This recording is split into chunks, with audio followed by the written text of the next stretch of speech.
ધાનેરા ખાતે રબારી સમાજ દ્વારા સામાજિક બંધારણના નિર્માણ માટે એક મહત્વપૂર્ણ બેઠક યોજાઈ હતી, જેમાં ગુજરાત અને રાજસ્થાનના મારવાડી રબારી સમાજના લોકોએ એક સમાજ એક બંધારણના સૂર પુરાવ્યા હતા.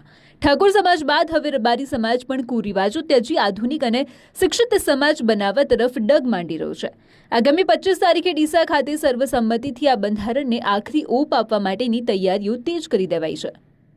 રબારી સમાજમાં સામાજિક સુધારણા માટે હવે ગામડાથી તાલુકા સ્તર સુધી મિટિંગોનો દોર શરૂ થયો છે. ધાનેરાના ધારાસભ્ય માવજીભાઈ દેસાઈ, ડીસાના પૂર્વ ધારાસભ્ય ગોવાભાઈ દેસાઈ સહિતના આગેવાનો ગામે ગામ ફરીને સમાજને સંગઠિત કરી રહ્યા છે.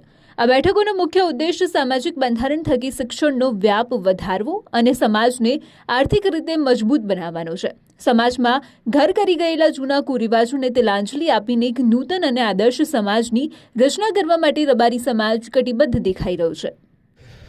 સમાજના બંધારણ માટે જેમ સમયનું પરિવર્તન છે, એમ આમ તો દરેક સમાજમાં દરેક ગોળમાં બંધારણો છે જ. પોતપોતાના ગોળમાં વિસ્તારમાં એ બંધારણો બાંધેલા જ છે ગોળ વાઇઝ. પરંતુ જ્યારે સમયનું આખું પરિવર્તન થઈ રહ્યું છે, તો અમે પણ બધા જ સમગ્ર વાવ-થરાદ જિલ્લો, પાટણ જિલ્લાના અડીને સમાલ પટ્ટો, આ ધાનેરા, રાણીવાડા, રાજસ્થાનનો પટ્ટો, બધા આગેવાનો મળીને કર્યું કે ભાઈ આપણે એક રબારી સમાજ એક રિવાજ, એક સમાન રિવાજ હોય તો બધાનું સારું રીતે પાળી શકાય. કારણ કે એકબીજો સગા તો બધા ગોળોમાં છે, તો આ એક હોય તો બધાને સારી રીતે, એટલે બધા જ જિલ્લાના આગેવાનોએ પ્રપોઝલ મૂકી અને એમાં અમે આ 3-4 દિવસથી બધા ગોળ વાઇઝ ફરીએ છીએ. બધાને આજે ધાનેરા ખાતે રબારી સમાજની એક સરસ મજાની મિટિંગનું આયોજન થયું હતું.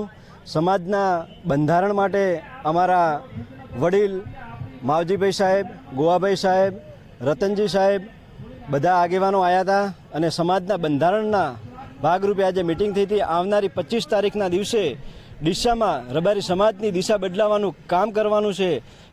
આગામી 25 તારીખે ડીસા તાલુકામાં યોજાનારા ભવ્ય મહાસંમેલન પૂર્વે આજે ધાનેરામાં મળેલી બેઠકમાં પાડોશી રાજ્ય રાજસ્થાનથી પણ મોટી સંખ્યામાં મારવાડી રબારી સમાજના લોકો ઉમટી પડ્યા હતા.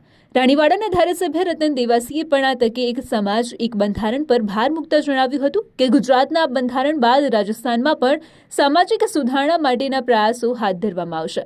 બીજી તરફ વાવ રબારી સમાજના આગેવાન ઠાકરસિંહભાઈ રબારીએ સોશિયલ મીડિયા અને મોબાઈલના અતિરેક સામે લાલબત્તી ધરી હતી. તેમણે જણાવ્યું કે રબારી સમાજ ધર્મ અને સંસ્કૃતિનો રક્ષક છે, માત્ર મોબાઈલ રીલ્સ બનાવવા માટે નથી. મહિલાઓ અને યુવાનો મોબાઈલનો મર્યાદિત ઉપયોગ કરે તે સમયની માંગ છે.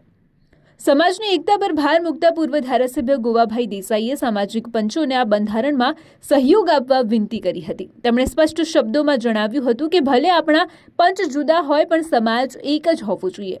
વ્યસન, ફેશન અને ખોટા વટ છોડીને જો સમાજ નવરચના માટે આગળ આવશે તો જ પ્રગતિ શક્ય છે. આજના સમયના અંદર જે પરિવર્તન કરવા માટે, સમાજના રિવાજો બદલવા માટે, સમાજના બંધારણ કરવા માટે મિટિંગ કરવા માટે જઈ રહ્યા છીએ, ત્યારે ખૂબ મોટી સંખ્યાની અંદર રાજસ્થાનને છેવાડે અને અડીને, અને એમાં મારા મત વિસ્તારની અંદર ત્યારે રાણીવાડા, સાચોર એ વિસ્તારના પણ રબારીઓ ખૂબ મોટી સંખ્યાની અંદર ઉપસ્થિત રહ્યા.